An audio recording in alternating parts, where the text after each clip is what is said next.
It goes from 80 degrees to frozen material back to 80 degrees. Went over part of that earlier. That's wreaking havoc on anything left alive. If you think global climate engineering operations are just a dangerous proposal, think again. Let's add this thought: geoengineering.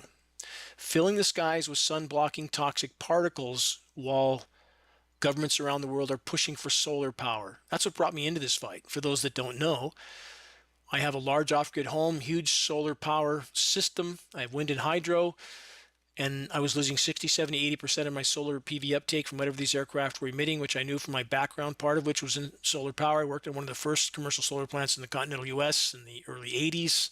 That plant's gone now because it was dysfunctional. You can see that plant in Planet of the Humans. Search that documentary and view it to find out just how non-renewable so-called renewable energy is. But anyway, losing massive amounts of my solar uptake, 60, 70%, sometimes higher. That's not 60, 70% of visible light loss, but it's diffuse light. It's not direct sunlight, which makes PV dysfunctional.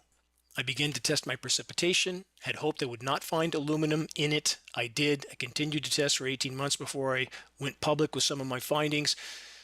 What was I to do? Knowing these programs are going on over my head, knowing aluminum is toxic to all life forms, period, no exception, there's nowhere to hide. There is nowhere to hide.